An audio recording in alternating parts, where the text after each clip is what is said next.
Hello good morning viewers. வாங்க MV vlogs of Malarvazhi சேனலில் இன்றைக்கி நம்ம என்ன பார்க்க போகிறோன்னா மேங்கோ கேக்குங்க, மாம்பழ கேக்கு எப்படி செய்கிறோன்னு தான் இந்த ஃபுல் வீடியோவில் பார்க்குறோம். இதுக்கு என்னென்ன தேவை, என்னென்ன போட்டு நான் செஞ்சுருக்கேன்னு பாருங்கள்.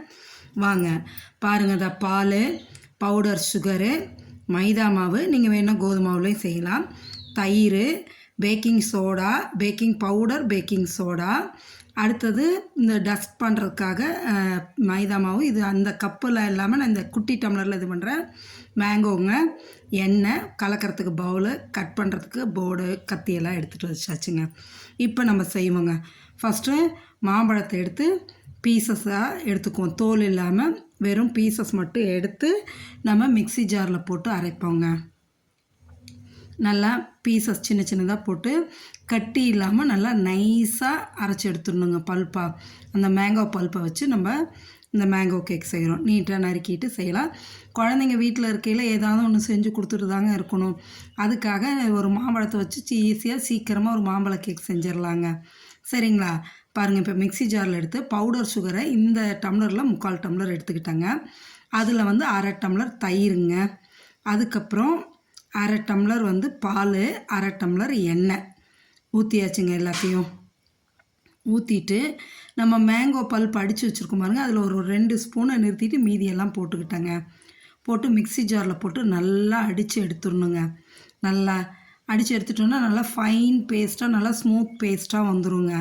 எடுத்துகிட்டு வந்து இதை பாருங்கள், பவுலில் ஊற்றிட்டா பார்க்கவே எவ்வளோ அழகாக இருக்குது பாருங்களேன்.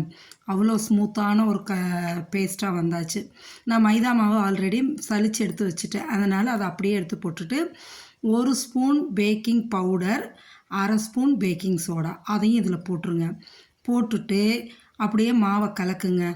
நல்லா அதாவது ஒரே பக்கமாக கலக்கணும், ஆப்போசிட் டைரெக்ஷனில் கலக்கக்கூடாது. எந்த பக்கமாக கலக்க ஆரம்பிக்கிறோமோ அதே பக்கமாக கலக்கிடணுங்க. நல்லா ஸ்மூத் பேஸ்ட்டாக இதையும் கலக்கி எடுத்துக்கணும்.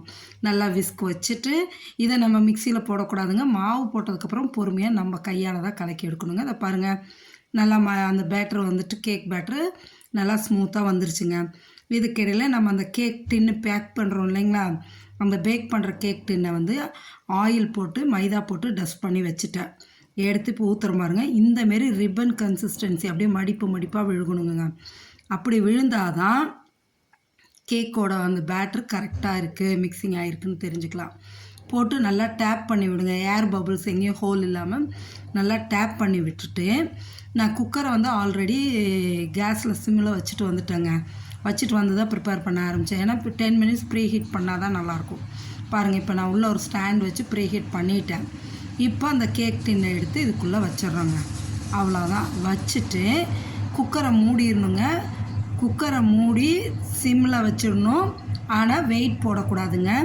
வெயிட் போடாமல் பாருங்கள், சிம்மில் தான் வச்சுருக்கோம். வச்சுட்டு கரெக்டாக 40 மினிட்ஸுங்க கழித்து திறந்து பார்த்தா சூப்பராக ப்ளஃபியாக வந்து எந்திரிச்சு நிற்கிதுங்க. கேக் அழகாக இருக்குங்க. பார்க்குறதுக்கே ரொம்ப இதாக இருக்குது பாருங்கள். ஒரு கத்தியோ இல்லை டூத் பிக்கோ வச்சு பார்த்தோம்னா தெரியும். ஒட்டிட்டு வந்தால் வேகலே நிறுத்த ஒட்டல, அதனால் சூப்பராக எடுத்தாச்சுங்க. இதுக்கு மேலே என்னோடய ஸ்டைலில் லேசாக க்ரீம் அப்ளை பண்ணலாம் அப்படின்னு கொஞ்சம் வெண்ணெய் எடுத்து போட்டு வெண்ணெயை நல்லா பீட் பண்ணிக்கணுங்க வச்சு.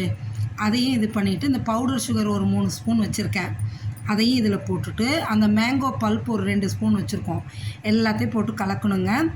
இதில் வந்துட்டு ஃப்ரெஷ் க்ரீம் போட்டுட்டு நம்ம விப்பிங் க்ரீம் ரெடி பண்ணணுங்க. நான் ஃப்ரெஷ் க்ரீம் இல்லை, வாங்கலை, அதனால நான் அதை போடலை. அந்த ஃப்ரெஷ் க்ரீம் போட்டு நல்லா அடித்து கலக்கினீங்கன்னா விப்பிங் க்ரீம் சூப்பராக வரும், நம்ம கேக்குக்கு போட்டுக்கலாம். நான் அது இல்லை, அதனால் நான் வெறும் வெண்ணெயும் பவுடர் சுகரும் அந்த மேங்கோ பல்ப்பையும் வச்சு நல்லா அடித்து கலக்கிட்டிங்கன்னு வைங்களேன், ஃபைன் பேஸ்ட்டாக வருங்க. வந்ததுக்கப்புறம் அந்த கேக் நல்லா சாஃப்டாக நம்மளுக்கு ரெடி ஆகிருக்குல்ல, அது மேலே அப்படியே ஃபுல்லாக அப்ளை பண்ணி விட்டுறலாங்க. நான் இன்றைக்கி கொஞ்சமாக தான் கேக் செஞ்சேன், நிறைய செய்யலை, ஆனால் கொஞ்சம் தான், அதனால் இந்த அளவு போதும். நிறையா இருந்தால் தான் நம்மளுக்கு நிறையா தேவைப்படும். கொஞ்சமாக செஞ்சுருக்கங்காட்டிக்கு இந்த இது போதுங்க. நல்லா இதை நல்லா ஸ்மூத் பேஸ்ட்டாக வர அளவுக்கு நம்ம அந்த விஸ்கை வச்சே கலக்கிக்கணுங்க. கலக்கிட்டு கேக்கை வந்து இப்போ டீமோல்ட் பண்ணிடுவோங்க.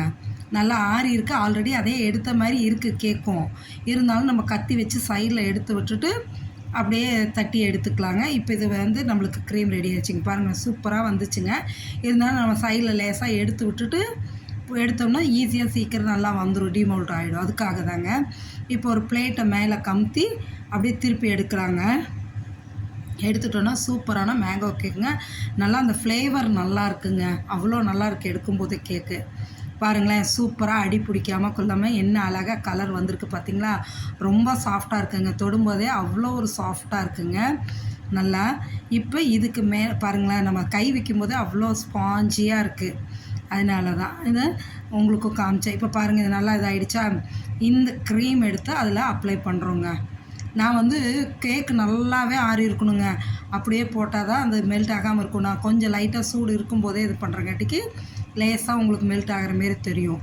ஆனால் ஒன்றும் இல்லைங்க, சூப்பர் டேஸ்ட். இந்த க்ரீமோட டேஸ்ட் அவ்வளோ நல்லாயிருக்கு. வெண்ணெயும் அந்த பவுடர் சுகரும் மேங்கோ பல்ப்பும் போட்டது அவ்வளோ டேஸ்ட்டாக இருக்குது. அதோட அப்படியே அப்ளை பண்ணிக்கலாங்க. குழந்தைங்களுக்கு இந்தமாரி வீட்டில் இருக்கிற பொருளை வச்சு நம்ம அப்படியே செஞ்சு கொடுக்கும்போது ஹெல்த்தியும் கூட நல்லா அவங்களுக்கும் ஒரு சந்தோஷமாக ஆசையாக சாப்பிடுவாங்க. நம்மளுக்கும் ஒரு சந்தோஷமாக இருக்கும். நம்ம பிள்ளைங்களுக்கு நம்ம கையால் செஞ்சு கொடுத்தோம் அப்படிங்கிற ஒரு இது இருக்கும். இதுக்கு மேலே டெக்கரேட் பண்ணுறதுக்கு நான் வந்து இது சாக்லேட் பால்ஸ் வச்சுருக்கேங்க. அதை வச்சு டெக்கரேட் பண்ண போகிறேன். நீங்கள் வந்து சாக்லேட் சிப்ஸு இந்தமாரி ஏதாவது இருந்ததுன்னா நீங்கள் மேலே வச்சுக்கலாம். இல்லாமல் அப்படியே கொடுத்தாலும் நல்லாயிருக்குங்க டேஸ்ட். நம்ம சாப்பிட்றது தானே, டேஸ்ட்டெல்லாம் நல்லாயிருக்கும். பக்காவாக இருக்குது, சூப்பராக. நீங்களும் இதை செஞ்சு பாருங்கள். உங்கள் ஃப்ரெண்ட்ஸுங்களுக்கு ஷேர் பண்ணுங்கள். இந்த வீடியோவை எல்லோரும் பார்த்துட்டு நீங்கள் செஞ்சு பார்த்து சாப்பிட்டுட்டு எப்படி இருக்குன்னு எனக்கு கமெண்ட் செக்ஷனில் சொல்லுங்கள். பாருங்கள், அப்படியே நான் இருக்கிற க்ரீம் எல்லாத்தையும் எடுத்து போட்டேன், வேஸ்ட் ஆக்க வேண்டாமேன்னு எல்லாத்தையும் போட்டு சைடெல்லாம் அப்படியே ஊற்றுது பாருங்களேன். அவ்வளோ அழகாக நல்லா இருக்குங்க. அது டேஸ்ட் அவ்வளோ நல்லா இருக்குது. இந்த க்ரீமோட டேஸ்ட்டு மேலே வந்து இப்போ நான் வந்து சாக்லேட் பால்ஸ் அடுக்கி விட்டுறேங்க. பாருங்கள், சூப்பரான மேங்கோ கேக்கு ரெடி ஆகிடுச்சுங்க. நறுக்கும் போது அவ்வளோ சாஃப்டாக இருக்குங்க. எடுத்து சாப்பிட்டோம்னா அந்த மேங்கோ ஃப்ளேவர் டேஸ்ட்டுக்கு அவ்வளோ நல்லா இருக்குங்க. நீங்களும் செஞ்சு சாப்பிட்டு பார்த்துட்டு எப்படி இருக்குன்னு எனக்கு கமெண்ட் செக்ஷனில் சொல்லுங்கள். இங்கே பாருங்களேன், என்ன லேயராக இருக்குது. எப்படி எடுத்தாலும் அந்த வெண்ணெயோட இது கையில் எடுக்கும்போது வழுக்கிட்டு வருதுங்க.